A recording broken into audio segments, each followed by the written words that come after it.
राम राम मंडळी, मी हर्ष तांबे. माझ्या यूट्यूब चॅनलवर सर्वांचा स्वागत. तर मंडळी, मी आणि परभणीचे नाथ आम्ही जातो एकविरेच्या आईच्या दर्शनात. आता आम्ही भेटलो परभणीचे नाथ घरच्यांका टोपी लावून आम्ही जातो लोणावळ्यात. तर तुम्ही पण चला. सह्याद्रीच्या खुशीत फिरायची मजाच वेगळी असा.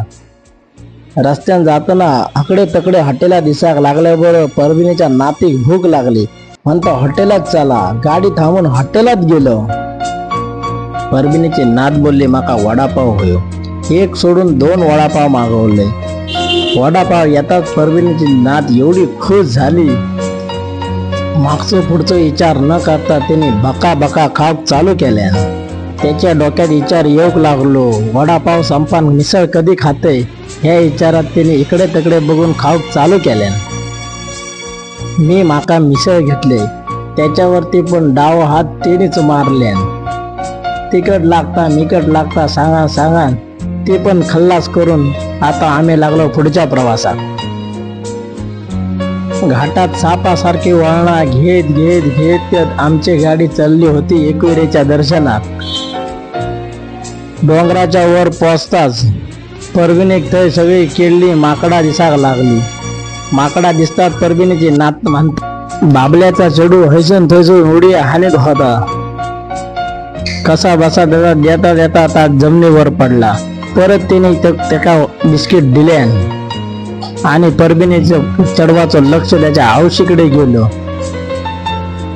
आवशीक बोलावल्या, त्याका त्याचं पण पाहुणचार केल्या, त्याका पण बिस्किटा घातल्या आणि त्याच्या वाडा काहीतरी बोलत होता. काय बाबा माका काय समजला नाही. बिस्किटातलं अर्धवीचं मागत होता म्हणून पिंट्याच्या आवशी किलो राग.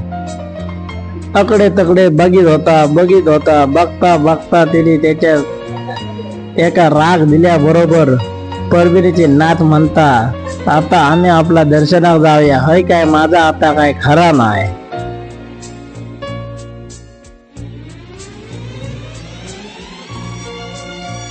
निसर्ग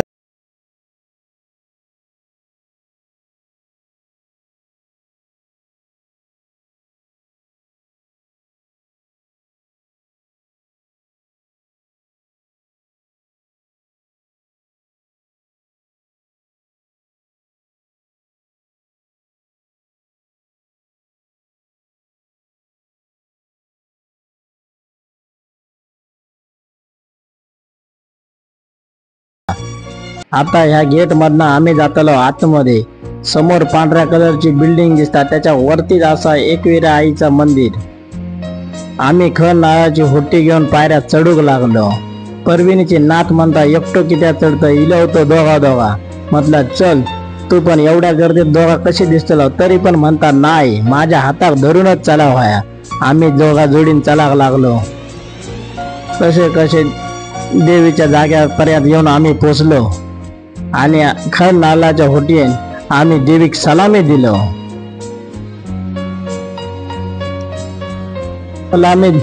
सलामी देऊन झाल्यावर परभणीचे नाथ म्हणता, देवाक नमस्कार आणि नारळ फोड. या आम्ही एकटे इलो. पुढच्या याळाक जोडून येऊ गया असा देवी गाराणा घालून मी नारळ मानवलोय. त्याच्यानंतर परभणीच्या नाती घेऊन गेले भोगदे भुयारात दाखवून, जी पूर्वजांनी कधी काय कोरून ठेवलेल्यानी. बुद्धलेणी दाखवल्याबरोबर बुद्धलेणीच्या वरती चढताना परभणीचे नाथ म्हणता, ह्या तर लय भयानक असा कोरीव कामा केलेली दाखवलंय. माकाईच्या परभणीचे नाथ माका विचारता, ह्या कोरीव काम कोणी केल्याने. मी सांगले हेचो इंजिनियर माझो आजो होतो. त्याबरोबर तर हसाक लागला.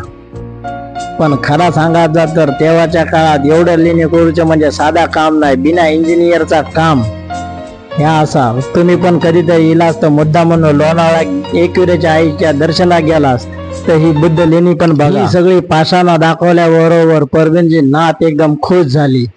कसं वाटलं माझा व्हिडिओ तुम्ही कमेंट बॉक्स मध्ये करून सांगा. आणि माझ्या चॅनलवर जर नवीन असाल तर माझ्या चॅनलला सबस्क्राईब करा, लाईक करा आणि बेल आयकॉनवर क्लिक करा.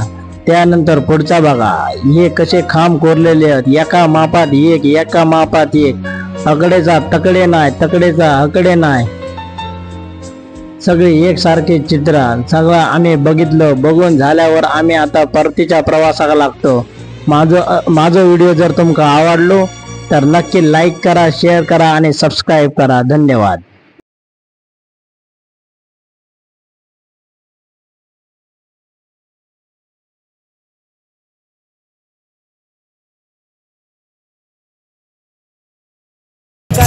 कारल्याची एक विराई माझी कारल्याची, संकटकाली धावून येते माय माऊली सत्वाची, संकटकाली धावून